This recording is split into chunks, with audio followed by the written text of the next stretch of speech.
You don't need motivation. You need pressure. Motivation is emotional. Pressure is mechanical. Motivation says, I'll start when I feel like it. Pressure says, this needs to get done. Now. And guess which one actually works? Think about your own life. You don't need motivation to submit an exam assignment, show up to work, pay rent, catch a flight. You just do it. Not because you're inspired, because there's consequences. Pressure removes negotiation. Motivation makes everything optional. Pressure makes action non-negotiable. That's why waiting for motivation is a trap. Here's the uncomfortable truth. Your brain is built to avoid effort unless there's urgency. No urgency equals no action. That's not laziness. That's biology. Your brain evolved to conserve energy. So unless something feels risky, urgent, or uncomfortable, it postpones. Now look at how real people actually succeed. Take Elon Musk. He didn't build companies because he felt motivated every morning.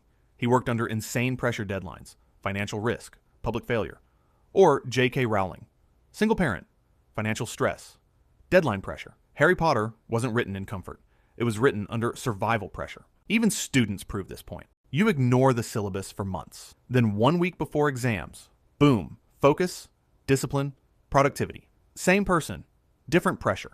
So the question isn't, why can't I stay motivated? The real question is, why is my life too comfortable to force action? Pressure creates clarity. When something has to be done, your brain stops overthinking. No more, what if I fail?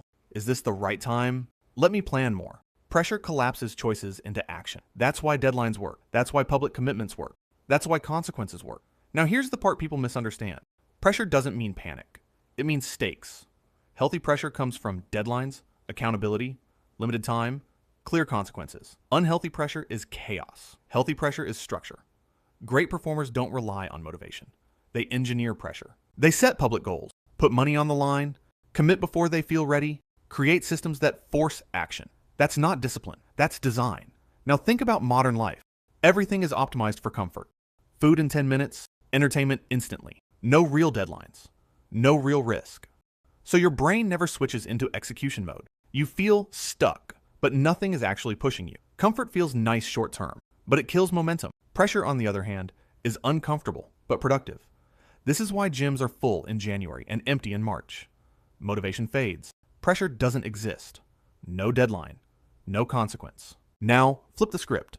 What if instead of asking for motivation, you asked, what pressure can I add? Tell people what you're building. Set a non-negotiable deadline. Attach money or reputation to the goal. Reduce your safety net a little. Limit your options. That's how action starts. Most people don't fail because they lack potential. They fail because their life has no urgency. And here's the final thing nobody tells you. Motivation comes after action, not before. Action creates momentum. Momentum creates motivation. Pressure forces the first move. So no, you don't need another inspirational quote. You don't need hype. You don't need feeling ready. You need stakes. You need urgency. You need a reason your brain can't ignore. Because when pressure exists, your brain stops asking, do I feel like it? And starts asking, how do I make this work? That's when real change begins.